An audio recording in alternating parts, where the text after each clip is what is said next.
BRS వాళ్ళు ఎక్కడైనా ఒక్కడిగా పైన తూర్పు పాలిస్ లీడర్ ఇద్దరు హరీష్ రావు కేటీఆర్ ఇద్దరు నలుగురు తప్ప ఎవరు కావడారు అలా సరే అంతకుముందు వాళ్ళే కావడారు ఇప్పుడు వాళ్ళే కావడతారు ఇంకెవరు కావడారు అనుకో ఇది కనబడాల్సిన వ్యక్తి ఫామ్ హౌస్ తాగి మంచిగా రెస్ట్ తీసుకుంటాను ఆయన వాళ్ళు అడుగు కనబడతారు క్యాడర్ బీఆర్ఎస్కి ఎక్కడ క్యాడర్ లేదు ఎందుకు వస్తలేదు క్యాడర్ అంటే మా మీద కేసులు అవుతాయి మేము మొన్న ఎప్పుడు పైరుల కోసం ఏదో బీఆర్ఎస్ పార్టీలో మా బీఆర్ఎస్ పార్టీ పార్టీకి సిద్ధాంతం లేదు దానికి నాయకుడు ఎవరిని పట్టించుకోడు ప్రజలను పట్టించుకోడు కార్యకర్తలను పట్టించుకోడు అని చెప్పి బీఆర్ఎస్ క్యాడర్ ఎవరు బయటకు వస్తలేరు ఇక కాంగ్రెస్ లో క్యాడర్ లేదు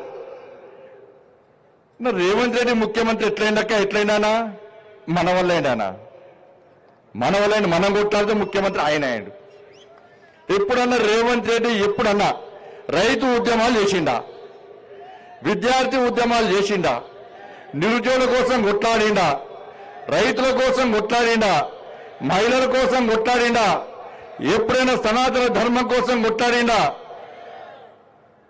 మరి ఏమైనా కేసు రేవంత్ రెడ్డి మీద కేసు లేదంటే ఒకటే కేసు ఒకటి కేసు అయింది జైలుకి పోయినా అంటే దానిలో జైలుకి పోయాడు కానీ ఈరోజు తెలంగాణ రాష్ట్రంలో 5 సంవత్సరాల కాలంలో ఈ తెలంగాణ రాష్ట్రంలో ఒక్కొక్క భారతీయ జనతా పార్టీ కార్యకర్త మీద 20, 30, 40, 50 కేసులు ఉన్నప్పుడు కూడా ఏ భారతీయ జనతా పార్టీ కార్యకర్త గాని ఏ భారతీయ జనతా పార్టీ నాయకుడు గాని ఎత్తిన కాషాయ జెండర్ గాని కమలపు జెండర్ గాని భారత్ మాతాకి జై నినాదాన్ని గాని జై శ్రీరామ్ నినాది గాని నరేంద్ర మోడీ నాయకత్వం వర్ధిల్ల నినాది గాని ఏ రోజు విడిచిన పాపన పోలేదన్నా అది భారతీయ జనతా పార్టీ క్యాడర్ కు కాంగ్రెస్ బీఆర్ఎస్ పార్టీ క్యాడర్ కు ఉన్న తేడా అన్న ఈ రోజు ఇప్పుడు ఎన్నికలు నిర్వహిస్తే ఇప్పటికిప్పుడు ఎన్నికలు నిర్వహిస్తే ఈ తెలంగాణ రాష్ట్రంలో వికసించేది కమలం కమలం కమలం తప్ప కాదు ఇప్పటికే సర్వే సంస్థలు ప్రారంభించినాయి అనేక సర్వే సంస్థలు ప్రారంభించినాయి సరే రేవంత్ రెడ్డికి ఒక సెక్షన్ మీడియా పేపర్ వాళ్ళు రాస్తారు కావచ్చు టీవీలో చూపడతారు కావచ్చు టీవీలు చూపడుతున్నాయి పేపర్లు రాస్తున్నాయని చెప్పి ఏది పడితే మాట్లాడుతున్నాడు భాష ఆయన ఇష్టం కేసీఆర్ తీసిన మూలక కేసీఆర్ గారు తాదైపోయింది ఇప్పటికిప్పుడు సర్వే నిర్వహిస్తున్నారు అనేక సంస్థలు సర్వేలు ఎప్పుడు నిర్వహిస్తాయన్నా ఎన్నికల ముందు సర్వేలు నిర్వహిస్తాయి కానీ కొత్తగా ఈసారి సర్వే సంస్థలన్నీ సర్వే నిర్వహిస్తే కాంగ్రెస్ పార్టీ 3వ స్థానానికి పోయింది రేవంత్ రెడ్డి 10వ స్థానానికి పోయాడు రేవంత్ రెడ్డిని ముఖ్యమంత్రిగా గుర్తించే స్థితిలో తెలంగాణ రాష్ట్ర ప్రజలు లేరు రేవంత్ రెడ్డి వ్యవహారాలు చూసి రేవంత్ రెడ్డి భాష చూసి రేవంత్ రెడ్డి మాటలు చూసి రేవంత్ రెడ్డి నడవడిక చూసి రేవంత్ రెడ్డిని ముఖ్యమంత్రిగా గుర్తించే స్థితిలో తెలంగాణ సమాజం లేదు ఇలా ఇచ్చిన 6 గ్యారెంటీలు 420 హామీలన్నీ మొత్తం సర్వనాశం చేశారు ఏం హామీలు వచ్చినా ఏమనంటే ఉచిత బస్సు అంటున్నారు 200 యూనిట్ల కరెంట్ అంటున్నారు ఉచిత గ్యాస్ అంటే గ్యాస్ ఎవరికి ఇచ్చారు రేషన్ కార్డులకి గ్యాస్ ఇచ్చారు కరెంటు అందరికి ఫ్రీ ఇస్తారా అంటే 200 యూనిట్లు కూడా కరెంటు ఫ్రీ అట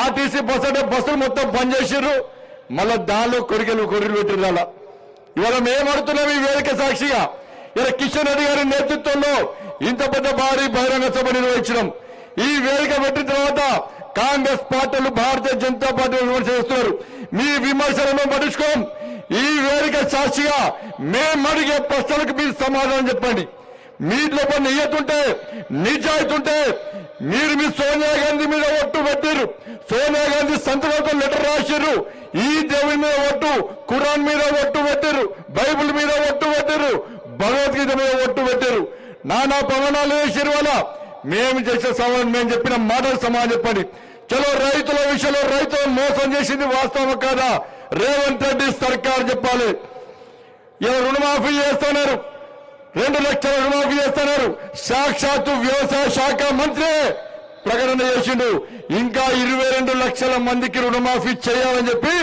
సాక్షాత్తు వ్యవసాయ శాఖ మంత్రి ప్రకటన ఇస్తే రేవంత్ రెడ్డి మాత్రం రుణమాఫీ చేస్తాం అందరికీ అని చెప్పి రేవంత్ రెడ్డి సర్కార్ చెప్తున్నారు ఇలా రైతు కూలీలకు 12,000 రూపాయలు ఇస్తున్నారు ఎంతమంది రైతు కూలీలకు 12,000 రూపాయలు ఇచ్చిన రేవంత్ రెడ్డి సర్కార్ చెప్పాలి 15,000 రూపాయలు రైతు భరోసా ఇస్తున్నారు ఎంతమందికి రైతు భరోసా ఇచ్చిన రేవంత్ రెడ్డి సర్కార్ చెప్పాలి తనకి అన్ని పంటలకు 500 రూపాయలు బోనస్ ఇస్తామని చెప్పి కేవలం సన్నాలకు మాత్రమే 500 రూపాయలు బోనస్ ఇస్తామని చెప్పి రైతులను మోసం చేసింది వాస్తవమా కాదా రేవంత్ రెడ్డి సర్కార్ చెప్పాలి తరుగు తాలు తేమ లేకుండా పండించిన ప్రతి పంట గింజ కొంటామన్నారు.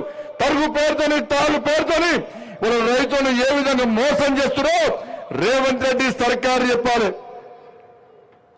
ఆడతామని ఆడిస్తాం బిడ్డ. రేవంత్ రెడ్డి నేను ఇష్టపెట్టే ప్రసక్తి లేదు. సంక్రాంతికి నీకు డెడ్ లైన్, సంక్రాంతికి డెడ్ లైన్. ఈ వేదిక సాక్షిగా మనం చెప్తున్నాం, ఈ వేదిక సాక్షిగా చెప్తున్నాం.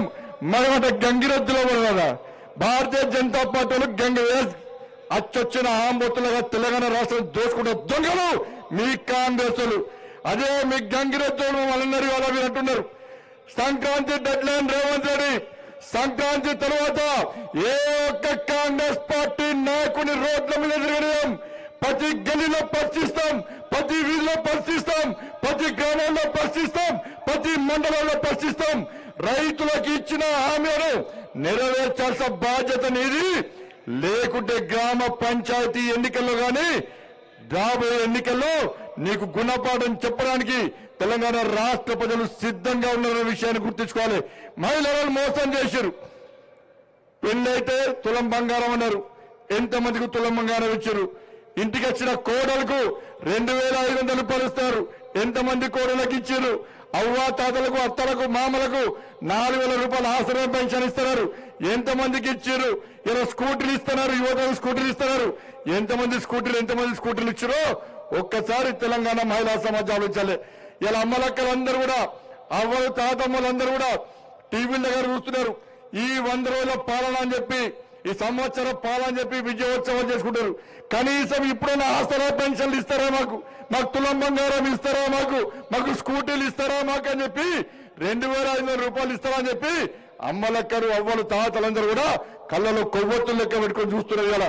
కానీ దాని గురించి రేవంత్ రెడ్డి సర్కారు మాట్లాడుతున్నారు.